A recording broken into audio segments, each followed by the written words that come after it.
안녕하세요, 여러분. 오늘 이 자리 혹은 이 영상을 클릭하신 여러분께 단 하나의 질문을 드리고 싶습니다. 여러분은 진정으로 자유로우신가요? 우리는 모두 행복을 찾아 끊임없이 노력합니다. 더 많은 것을 얻기 위해, 더 많은 것을 성취하기 위해, 더 많은 사랑을 받기 위해서 말입니다. 하지만 혹시 우리가 행복을 쫓는 이 행위 자체가 또 다른 형태의 감옥을 만들고 있는 것은 아닐까요? 오늘 저는 우리 시대의 가장 위대한 영적 지도자 중 한 명이자 이 불편한 진실을 가장 용감하게 직시했던 한 사람의 여정을 나누고자 합니다. 바로 앤서니 드멜로 신부입니다. 그는 가톨릭 신부였지만 종교의 틀을 깼고, 심리학 박사였지만 심리치료의 헛된 노력을 비판했습니다. 겉으로 모든 것을 가졌던 그가 어느 날 모든 것을 버리고 나는 정말 자유로운가? 라는 질문 하나만을 들고 고독한 탐험을 떠났습니다. 그의 여정은 곧 우리 모두의 깨어나려는 여정입니다. 지금부터 자유를 찾은 영혼의 여정을 시작합니다. 이 이야기가 여러분의 삶에 닫힌 문을 열어줄 작은 열쇠가 되기를 바랍니다. 자유를 찾은 영혼의 여정. 인도 봄베이의 한 명망 높은 가톨릭 대학. 강당은 드멜로 신부의 강의를 듣기 위해 모인 수백 명의 청중으로 가득 차 있었습니다. 예수의 신부이자 심리학 박사, 영성 수련의 대가로 알려진 그는 당시 인도에서 가장 존경받는 영적 지도자 중 한 명이었습니다. 화려한 학력, 넘치는 카리스마, 사람들을 변화시키는 능력. 겉으로 보기에 그는 모든 것을 가진 사람이었습니다. 하지만 그날 밤 자신의 방으로 돌아온 드멜로는 거울 속 자신을 오랫동안 바라보았습니다. 나는 정말 자유로운가?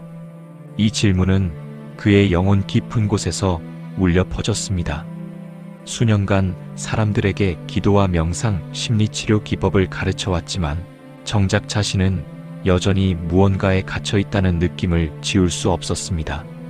타인의 인정, 성공에 대한 집착, 완벽해야 한다는 강박. 그가 가르치는 모든 것이 진정한 자유로 이끄는 것이 아니라 주변을 둘러보니 더욱 명확해졌습니다. 사람들은 돈, 명예, 사랑, 인정받기 위해 필사적으로 살아가고 있었습니다. 행복해 보이는 사람들조차 조건부 행복에 집착하고 있었습니다. 만약 내가 승진하면 행복할 거야. 만약 그 사람이 나를 사랑하면 완전해질 거야. 만약 더 많은 돈을 벌면. 드멜로는 깨달았습니다. 자신을 포함한 대부분의 사람들이 깨어있지 않다는 것을. 마치 깊은 잠에 빠져 꿈을 현실로 착각하며 살아가는 것처럼. 그리고 그날 밤 그는 결단을 내렸습니다. 1970년대 중반 드멜로는 갑작스럽게 모든 공식 활동을 중단했습니다. 강의도, 상담도, 심지어 사제로서의 공적인 임무까지도 최소한으로 줄였습니다. 동료들은 충격에 빠졌습니다. 그토록 활발하고 성공적인 사람이 왜 모든 것을 버리는가? 나는 다시 시작해야 합니다. 처음부터. 드멜로는 인도의 외딴 명상센터로 들어갔습니다. 그곳에서 그는 자신이 쌓아온 모든 것들을 하나씩 해체하기 시작했습니다. 신학 박사 학위, 심리치료 전문 지식, 수년간의 영성, 수련 경험. 이 모든 것이 오히려 진리를 보는데 장애물이 될 수 있다는 것을 깨달았기 때문입니다. 그는 마치 컴퓨터를 공장 초기화하듯 자신의 마음을 제로 상태로 되돌리고자 했습니다. 모든 선입견, 모든 개념, 모든 믿음을 내려놓는 것. 이것은 지적으로 아는 것이 아니라 실존적으로 경험하는 작업이었습니다. 고립 속에서 그는 하루 종일 단 하나의 질문만을 반복했습니다.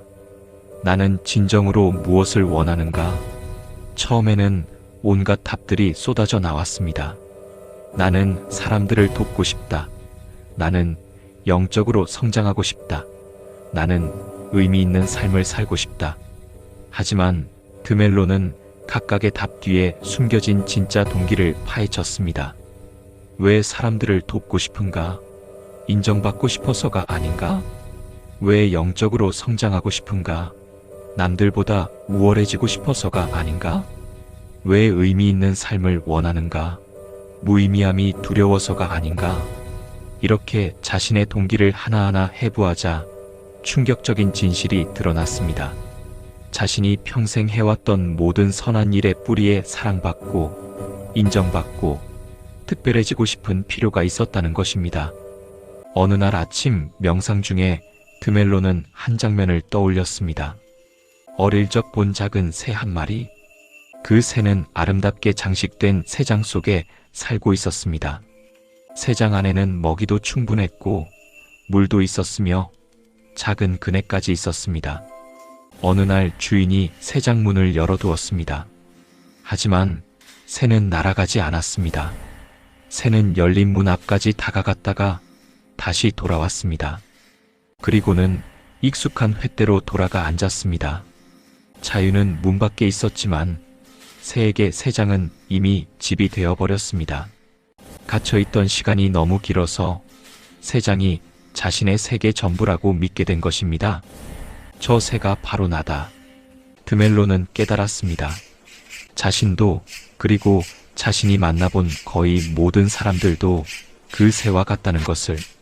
우리는 문화적, 사회적, 종교적 조건화라는 새장 속에 갇혀 있으면서도 그것이 새장인지조차 모르고 살아간다는 것을. 그는 자신의 삶을 되돌아보기 시작했습니다. 좋은 가톨릭 신부가 되어야 한다. 사람들을 도와야 한다. 성공해야 한다. 특별해야 한다. 이 모든 것이 그를 규정하고 제한하고 감옥에 가두고 있었습니다. 더 충격적인 것은 자신이 평생 사랑이라고 생각했던 것들을 분석했을 때였습니다. 그 어머니가 나를 자랑스러워 하시길 바라는, 제자들이 나를 훌륭한 스승으로 기억하길 바라는, 신이 나를 인정하고 축복하길 바라는 모든 것이 거래였고 조건부였습니다. 내가 이렇게 하면 당신은 나에게 저것을 줄 것이다는 장사였습니다. 진정한 사랑은 아무것도 기대하지 않습니다. 보상이나 인정을 바라는 순간 그것은 사랑이 아니라 장사가 됩니다. 드멜로는 자신의 조건화를 발견한 후 다음 단계로 나아갔습니다. 바로 관찰이었습니다. 그는 자신의 생각, 감정, 반응을 바꾸려고 하지 않았습니다. 대신 마치 과학자가 현미경으로 세포를 관찰하듯 자신의 내면을 그저 바라보기 시작했습니다. 아침에 일어나서 불안감이 느껴지면, 아, 지금 불안이 일어나는구나. 누군가의 비판에 화가 날 때, 아, 지금 분노가 일어나는구나. 인정받고 싶은 욕구가 올라올 때, 아, 지금 인정받고 싶은 욕구가 일어나는구나. 판단하지 않고 억누르지 않고 정당화하지 않고 그저 관찰했습니다. 처음에는 쉽지 않았습니다. 감정이 일어나면 즉시 그 감정에 휩쓸려 버렸습니다. 하지만 계속 연습하자 놀라운 일이 일어났습니다. 관찰하는 순간 그는 감정과 자신 사이에 공간이 생긴다는 것을 발견했습니다. 감정은 일어났다가 사라지는 파도였고 자신은 그 파도를 바라보는 광활한 바다였습니다. 나는 화가 아니다. 화를 경험하는 의식이다. 나는 불안이 아니다. 불안을 관찰하는 자각이다. 나는 생각이 아니다. 생각을 지켜보는 순수한 인식이다. 이 깨달음은 혁명적이었습니다. 평생 자신을 앤서니 드멜로라는 이름, 가톨릭 신부라는 직업, 인도인이라는 국적으로 규정했는데 사실 이 모든 것은 일시적으로 입은 옷에 불과했습니다. 진짜 자신은 이 모든 것 너머에 있는 한계 없는 순수한 의식이었습니다. 관찰이 깊어지면서 드멜로는 더욱 근본적인 진실을 마주하게 되었습니다. 모든 고통은 외부 상황이 아니라 그 상황에 대한 나의 반응에서 온다. 이것은 단순한 철학적 개념이 아니었습니다. 그는 자신의 삶에서 이것을 직접 확인했습니다. 누군가 자신을 비판할 때 상처받는 이유는 나는 인정받아야 한다는 믿음 때문. 계획이 틀어질 때 화가 나는 이유는 세상은 내 뜻대로 되어야 한다는 기대 때문. 미래가 불안한 이유는 나는 안전을 보장받아야 한다는 집착 때문. 문제는 외부 세계가 아니었습니다. 문제는 자신이 세계에 대해 가지고 있는 요구사항이었습니다. 드멜로는 이것을 실험해 보기로 했습니다. 어느 날 한 동료 신부가 그의 강의 방식을 신랄하게 비판했습니다. 예전 같았으면 방어적이 되고 화가 났을 것입니다. 하지만 이번에는 달랐습니다. 이 사람의 말이 나를 화나게 하는가? 아니다. 나의 인정받아야 한다는 믿음이 나를 화나게 하는 것이다. 그는 그 믿음을 관찰했습니다. 왜 나는 인정받아야 한다고 생각하는가? 답은 명확했습니다. 어린 시절부터 학습된 조건화였습니다. 그리고 그는 스스로에게 물었습니다. 만약 이 사람이 나를 인정하지 않더라도 나는 괜찮은가? 놀랍게도 답은 예였습니다. 타인의 인정 없이도 자신은 완전했습니다. 항상 그랬습니다. 단지 그 사실을 잊고 있었을 뿐. 이 통찰의 순간 그는 자신의 모든 고통에 대해 100% 책임을 받아들였습니다. 부모 탓도 사회 탓도 환경 탓도 아니었습니다. 자신이 선택한 믿음과 기대가 고통을 만들어낸 것이었습니다. 이것은 절망이 아니라 해방이었습니다.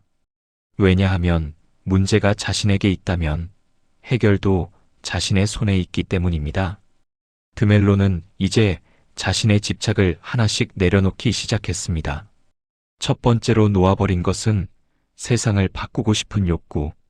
수년간 그는 세상을 더 나은 곳으로 만들어야 한다는 사명감에 사로잡혀 있었습니다. 하지만 이제 깨달았습니다. 그 욕구 자체가 미묘한 오만이었다는 것을. 세상은 잘못되었고 나는 그것을 고쳐야 한다는 생각은 사실 나는 신보다 더 잘 안다는 교만이었습니다. 놓아버리자 역설적인 일이 일어났습니다. 그는 전보다 훨씬 더 효과적으로 사람들을 도울 수 있게 되었습니다. 강박이 아니라 사랑에서 우러나온 행동이었기 때문입니다. 두 번째로 놓아버린 것은 인정에 대한 갈망. 사람들이 나를 어떻게 생각하는가는 평생 그를 따라다닌 질문이었습니다. 이제 그는 이것을 완전히 놓아버렸습니다. 누군가 그를 성인이라 불러도 사기꾼이라 불러도 그것은 단지 그 사람의 의견일 뿐이었습니다. 그의 본질과는 아무 관계가 없었습니다. 세 번째로 놓아버린 것은 통제에 대한 환상, 미래에 대한 계획, 안전에 대한 추구, 확실성에 대한 욕구. 이 모든 것이 통제의 환상이었습니다. 삶은 본질적으로 불확실합니다. 그것을 받아들이자 놀라운 평화가 찾아왔습니다. 이러한 놓아버림의 과정에서 그는 신체적 변화까지 경험했습니다. 어깨의 긴장이 풀렸습니다. 턱의 경직이 사라졌습니다. 호흡이 깊어졌습니다. 집착이 몸의 긴장을 만들었고 놓아버림이 몸의 이완을 가져온 것입니다. 그는 깨달았습니다. 온전함은 얻어지는 것이 아니라 이미 있는 것임을. 단지 우리가 집착으로 그것을 가렸을 뿐. 칩거를 시작한 지 거의 2년이 지났을 무렵 드멜로는 마지막이자 가장 깊은 통찰을 경험했습니다. 어느 이른 새벽 명상 중에 그는 자신에게 물었습니다. 나라는 것이 과연 있는가? 몸은 끊임없이 변합니다. 어린아이의 몸, 청년의 몸, 노인의 몸 세포는 계속 죽고 새로 태어납니다. 그렇다면 몸이 나일 수 없습니다. 생각도 끊임없이 변합니다. 아침, 저녁, 어제의 생각, 오늘의 생각 모두 다릅니다. 그렇다면 생각이 나일 수 없습니다. 감정도 끊임없이 변합니다. 기쁨, 슬픔, 화, 평화 끊임없이 오고 갑니다. 그렇다면 감정이 나일 수 없습니다. 심지어 앤서니 드멜로라는 정체성도 시간에 따라 변했습니다. 아들, 학생, 신학생, 신부, 교사, 영적 지도자로 계속 바뀌었습니다. 그렇다면 진짜 나는 무엇인가? 그 순간 모든 경계가 사라졌습니다. 나라고 불릴 만한 고정된 실체는 없었습니다. 있는 것은 단지 순수한 의식, 순수한 자각뿐이었습니다. 그것은 한계가 없었습니다. 시작도 끝도 없었습니다. 그는 자신이 몸이라는 작은 그릇에 담긴 물방울이 아니라 광활한 바다 그 자체임을 깨달았습니다. 앤서니 드멜로는 그 바다가 잠시 일으킨 파도의 이름일 뿐이었습니다. 이것은 철학적 개념이 아니었습니다. 직접적인 경험이었습니다. 그는 방 안의 모든 것과 하나임을 느꼈습니다. 분리는 환상이었습니다. 모든 것이 하나의 의식, 하나의 생명, 하나의 존재의 표현이었습니다. 눈물이 흘러내렸습니다. 하지만 슬픔의 눈물이 아니었습니다. 그것은 귀향의 눈물이었습니다. 평생 찾아 헤맨 것이 항상 자신이었다는 깨달음의 눈물이었습니다. 칩거를 마치고 세상으로 돌아온 드멜로는 완전히 다른 사람이 되어 있었습니다. 외모는 같았지만 그를 아는 사람들은 즉시 변화를 느꼈습니다. 그의 눈에는 이전에 없던 빛이 있었습니다. 그의 말에는 이전에 없던 무게가 있었습니다. 그의 존재 자체가 평화를 발산했습니다. 그리고 그의 가르침은 극도로 단순해졌습니다. 예전에는 복잡한 신학 이론, 심리학 모델, 영성 수련 단계를 설명했습니다. 이제 그는 단지 이것만 말했습니다. 깨어나라. 당신의 꿈에서, 당신이 현실이라고 믿는 모든 환상에서. 그는 복잡한 강의 대신 짧고 강력한 우화를 사용하기 시작했습니다. 어리석은 벌레의 우화. 한 벌레가 나뭇가지에 매달려 필사적으로 버티고 있었습니다. 놓으면 떨어져 죽을 거야. 벌레는 온 힘을 다해 가지를 붙잡았습니다. 지치고 아프고 괴로웠습니다. 하지만 놓을 수 없었습니다. 죽음이 두려웠으니까요. 어느 날 너무 지쳐서 더 이상 버틸 수 없게 되었습니다. 벌레는 포기했습니다. 좋아, 죽더라도 할 수 없어. 그리고 놓았습니다. 벌레는 떨어졌을까요? 아닙니다. 벌레 아래 겨우 2cm 떨어진 곳에 든든한 땅이 있었습니다. 벌레는 평생 안전한 땅 바로 위에서 필사적으로 허공을 붙잡고 있었던 것입니다. 청중은 웃었지만 곧 침묵에 빠졌습니다. 자신들이 바로 그 벌레임을 깨달았기 때문입니다. 드멜로는 또 이렇게 말했습니다. 당신이 밤에 꿈을 꾸고 있다고 상상해 보십시오. 꿈속에서 당신은 호랑이에게 쫓기고 있습니다. 공포에 질려 도망칩니다. 심장은 미친 듯이 뛰고 땀이 흐릅니다. 그런데 갑자기 이건 꿈이구나라고 깨닫는 순간은 어떻습니까? 호랑이는 여전히 거기 있습니다. 하지만 더 이상 두렵지 않습니다. 왜냐하면 그것이 진짜가 아니라는 것을 알기 때문입니다.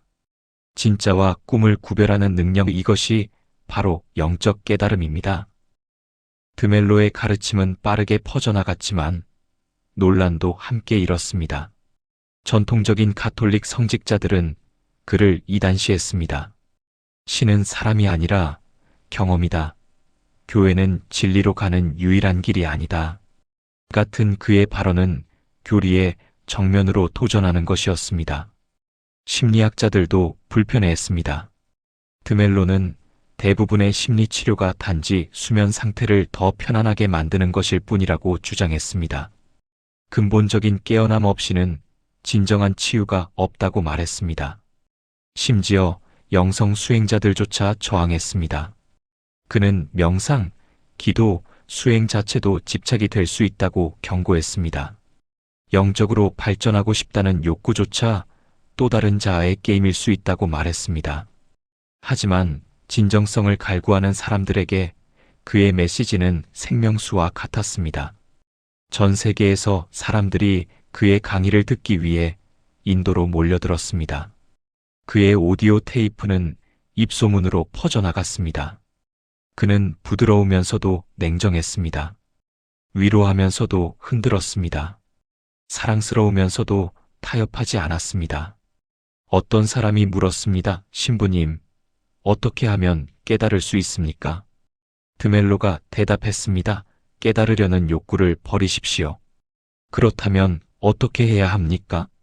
아무것도 하지 마십시오. 당신은 이미 깨달았습니다.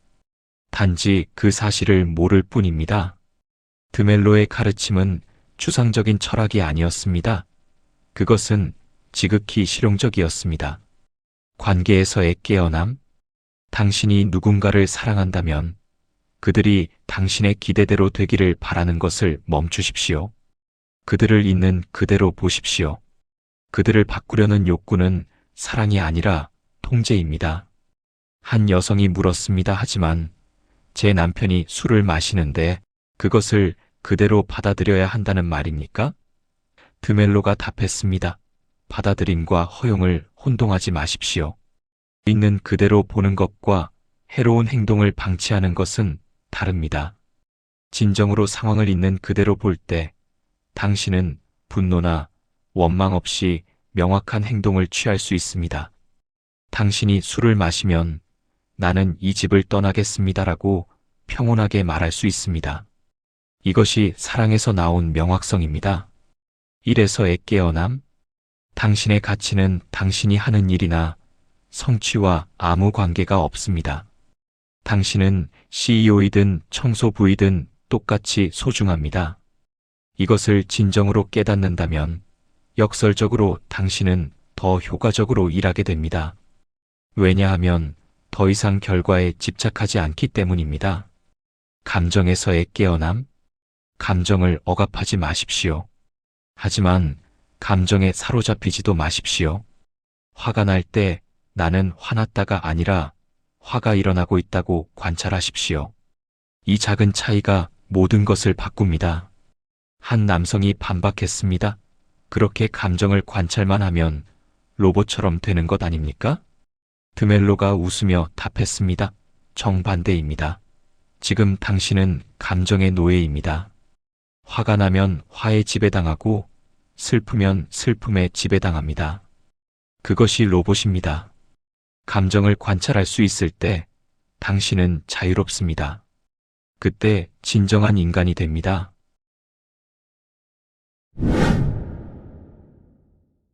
드멜로는 사람들이 깨어나지 못하는 이유를 명확하게 지적했습니다. 첫 번째 장애물, 잠들어 있다는 사실을 모름. 문제는 사람들이 잠들어 있으면서 자신은 깨어 있다고 생각한다는 것입니다. 병을 인정하지 않는 환자는 치료받을 수 없습니다. 그는 이런 우화를 들려주었습니다.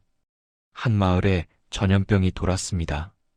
이 병에 걸린 사람은 미쳐버렸지만 자기는 정상이고 다른 사람들이 미쳤다고 확신했습니다. 결국 마을 전체가 감염되었습니다. 단 한 명만 빼고 그 한 명이 진짜 정상이었지만 마을 사람들은 그를 미쳤다고 생각해서 가두어 버렸습니다. 우리 사회가 바로 그 마을입니다. 돈, 명예, 외모, 성공에 미친 듯이 집착하는 것이 정상이라고 여겨집니다. 그것에서 자유로운 사람을 이상하다고 생각합니다. 두 번째 장애물, 고통에 대한 중독. 사람들은 고통을 싫어하면서도 고통에 중독되어 있습니다. 고통은 익숙합니다. 정체성의 일부가 되어버렸습니다. 불쌍한 나라는 이야기를 버리면 자신이 누구인지 모르게 됩니다. 한 여성이 말했습니다. 저는 평생 우울했습니다. 우울증이 제 정체성입니다. 드멜로가 부드럽게 답했습니다. 당신은 우울증이 아닙니다.